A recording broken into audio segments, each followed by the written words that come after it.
नमस्कार दोस्तों, मैं हूं जितेंद्र टवर मलानी उर्फ टोनी। आप देख रहे हैं न्यूज़ टीवी। बात करेंगे मेडिक्लेम इंश्योरेंस की। मेडिक्लेम इंश्योरेंस इंडिया में बहुत ही पॉपुलर हुआ है, लेकिन पॉपुलर अभी हुआ जब कोविड पेंडेमिक हुआ था, उसके बाद ये मेडिक्लेम थोड़ा फेमस हुआ है। हालांकि मैंने सोचा कि आप सब लोगों से शेयर कर लूं कि मेडिक्लेम इंश्योरेंस, देखिए मैं किसी भी पर्टिकुलर कंपनी की रिकमेंडेशन नहीं कर रहा हूँ, प्रोपोगंडा नहीं कर रहा हूँ, एडवर्टाइजमेंट नहीं कर रहा हूँ, लेकिन मेरे ख्याल से mediclaim insurance government of India ने खुद निकाली हुई है।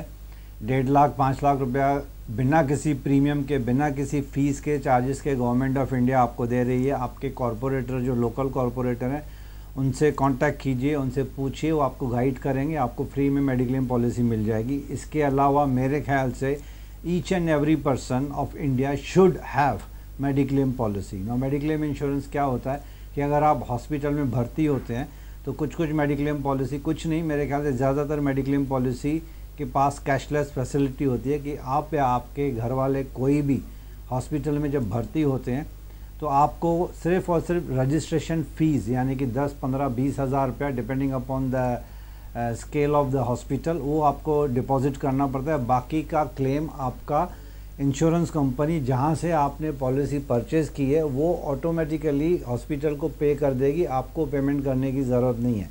लेकिन ये डिपेंड करता है कि आपने कितने सम इंश्योर्ड की पॉलिसी ली है, 5 लाख, 10 लाख, 20 लाख, 30 लाख, ये हिसाब से आपका रेशो जो है क्लेम सेटल हो जाता है।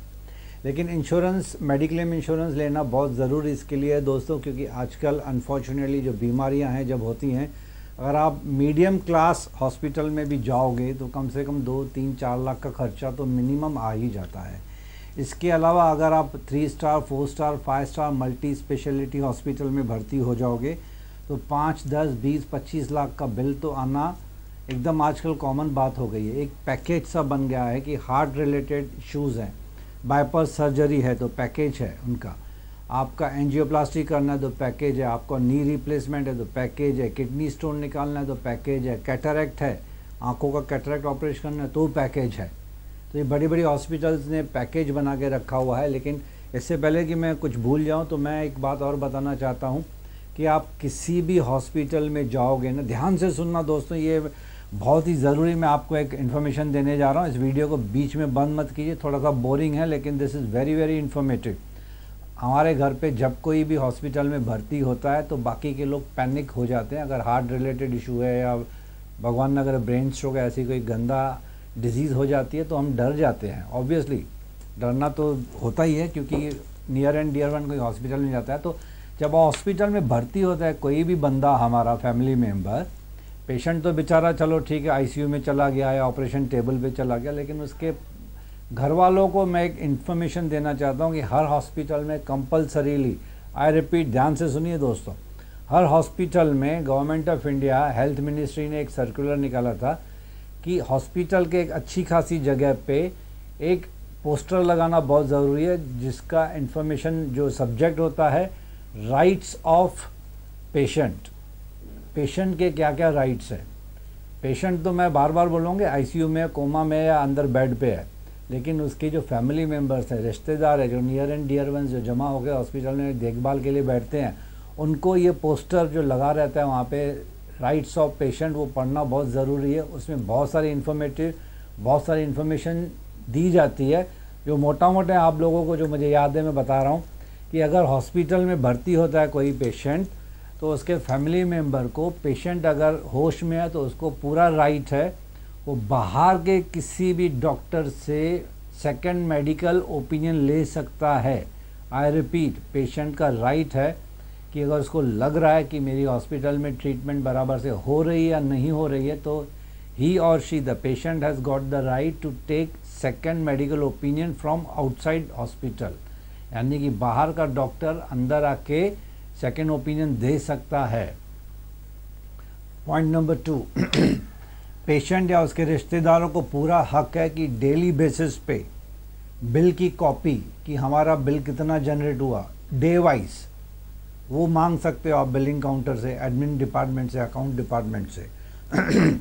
डेली की जो पैथोलॉजिकल रिपोर्ट्स हैं वो आप डेली उनसे ले सकते हो। ज़रूरी नहीं है कि at the end of the day, यानी कि जब डिस्चार्ज होगा 2, 4, 5 दिन के बाद हॉस्पिटल वाले बोलेंगे नहीं नहीं इतनी तकलीफ़ कौन करेगा यार, हम डेली क्यों दें। नहीं, पेशेंट का राइट है कि जो भी पैथोलॉजी रिपोर्ट्स हैं, जो भी आप टेस्ट कर रहे हो, पेशेंट को बताओ, और पेशेंट अगर मांग रहा है तो उसकी फ़िज़िकल कॉपी या सॉफ्ट कॉपी, डेली बेसिस पे बिल की कॉपी कि आज का बिल कितना जनरेट हुआ, कितना जमा हुआ, कितना आपने उसमें पे किया हुआ है, बैलेंस कितना है, ये सब चीज़ें आप डेली बेसिस पे मांग सकते हो।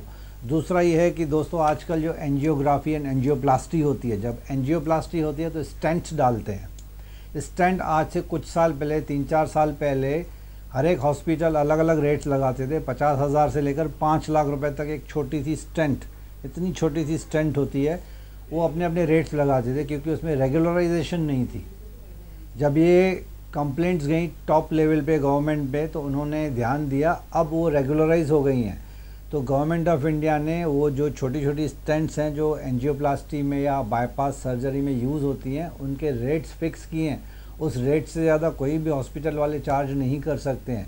Service charge, nursing charge, doctor charge वो कर सकते हैं, लेकिन स्टेंट का जो रेट है जो गवर्नमेंट ऑफ इंडिया ने फिक्स किया, उससे ज़्यादा कोई भी हॉस्पिटल, 5 स्टार 7 स्टार कितनी भी बड़ी हॉस्पिटल हो, उससे ज़्यादा वो रेट नहीं ले सकते। थोड़ा सा ध्यान दीजिए, और अगर आप सतर्क रहेंगे, अगर आप अलर्ट रहेंगे, अवेयरनेस दिखाएंगे, तो मेरे ख्याल से कोई भी हॉस्पिटल वाला, जैसे कि हम एलिगेशंस लगाते हैं, इल्ज़ाम लगाते हैं हॉस्पिटल्स के ऊपर कि बिल ज़्यादा ले लिया, तो ये ईच एंड एवरी पेशेंट और उनकी फैमिली मेम्बर्स, अगर उनको नॉलेज नहीं है तो मेडिकल इंश्योरेंस के जो एजेंट है, एडवाइज़र है, आसपास में कोई भी डॉक्टर है, वो भी आपकी मदद कर देगा।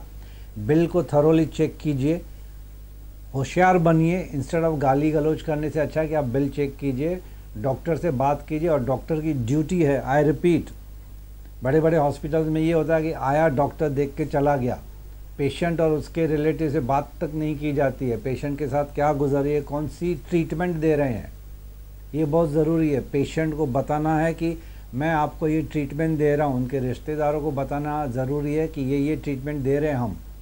कौन सा बाहर का डॉक्टर आके विज़िट करता है, वो पेशेंट और उनके फैमिली मेम्बर्स को बताना बहुत ज़रूरी है। ये नहीं है कि लास्ट में एक बिल में आपने 10 लाख का बिल बना दिया, 2,000 रुपये ये डॉक्टर को चार्जेस पे कर दी, विजिटिंग चार्जेस 2,000 उसको दे दी, और पेशेंट के रिलेटिव्स को पता ही नहीं चलता है। तो ये हॉस्पिटल वालों की भी ड्यूटी है, और पेशेंट और उनके फैमिली वालों को भी हक है पूछने का। ईच एंड एवरी चीज़ आप पूछ सकते हैं कि मेरे पेशेंट के साथ कौन सी ट्रीटमेंट दे रहे हो, ट्रीटमेंट असर कर रही है कि नहीं कर रही है, ये सब चीज़ें। और आपको ये भी हक है कि आप देख सकते हैं कि दिन में कितनी दवाइयाँ दी जा रही हैं। ऐसा ना हो कि 2 इंजेक्शन दे रहे हैं, 4 इंजेक्शन वापस मेडिकल स्टॉक में वापस चली जा रही हैं। कई हॉस्पिटल्स में होता है ऐसे, सभी में नहीं होता है, लेकिन कुछ कुछ हॉस्पिटल्स में होता है ऐसे। कह रहा नहीं है दोस्तों, coming back to the mediclaim insurance policy, मैं बार बार बोल रहा हूँ, मैं कोई एजेंट नहीं हूँ, ना ही मैं किसी कंपनी की एडवर्टाइज कर रहा हूँ यहाँ पे, लेकिन medical insurance government of India free में दे रही है, वो भी ले लीजिए। उसके अलावा अगर आपके पास पैसा है, फाइनेंशियली साउंड है, तो आप मेडिक्लेम इंश्योरेंस पॉलिसी ख़रीदना बहुत ज़रूरी है। जब कोई भी फैमिली मेम्बर हॉस्पिटल में भर्ती होता है तो 2, 4, 5 लाख रुपए का बिल आता ही है। उस वक्त आपको गहने बेचने पड़ते हैं, अननेसेसरली फिक्स डिपॉजिट तोड़नी पड़ती हैं, जमा पूंजी यहाँ वहाँ रिश्तेदारों से पैसे मांगने पड़ते हैं। तो ऐसी सिचुएशन पैदा ही ना हो, मेडिक्लेम इंश्योरेंस का ख़रीदना बहुत ज़रूरी है। कोविड के बाद लोगों को पता चला कि नहीं, मेडिक्लेम इंश्योरेंस ख़रीदना बहुत ज़रूरी है। ये मत सोचिए कि आपका प्रीमियम वेस्ट जा रहा है। अगर वेस्ट जा रहा है तो अच्छी बात है कि आपके फैमिली मेम्बर को, किसी को भी हॉस्पिटलाइजेशन की ज़रूरत नहीं है। अगर भगवान ना करे, खुदा ना करे, आपका फैमिली मेम्बर या आप खुद हॉस्पिटल में जब भर्ती होते हैं तो 4 या 5 साल का जो प्रीमियम आप पे करते हैं ना, तो एक ही क्लेम में सेटल हो जाएगा आपका। वो कोई भी हॉस्पिटल में 3, 4, 5 लाख रुपए का तो आजकल बिल निकालते ही हैं। तो आपका प्रीमियम रहेगा 25,000 और 50,000 के बीच में। आप इमेजिन कीजिए, 4 साल आपने प्रीमियम पे किया 25 हज़ार रुपया, तो आपका 1 लाख रुपया होता है। और अगर आपने क्लेम ले लिया तो 1, 2, 3 लाख रुपए का हो जाता है। तो आप फ़ायदे में ही रहे ना। मैं बार बार बोल रहा हूँ, मैं कोई एजेंट नहीं हूँ, ना ही मैं किसी इंश्योरेंस कंपनी की यहाँ पे एडवर्टाइज़ कर रहा हूँ। बाकी मर्ज़ी आपकी है। मेरे हिसाब से सोचा आपसे शेयर कर लूँ, क्योंकि मैं खुद इंश्योरेंस कंपनी में 33 ईयर्स मैंने काम किया है, तो मैंने देखा है कि मेडिक्लेम इंश्योरेंस कितनी ज़रूरी होती है। एंड या कुछ आपको बात बुरी लगी हो तो I am apologising in advance. Thanks for listening to me, and please इसको फॉलो कीजिए, and thanks for being with me. Thank you.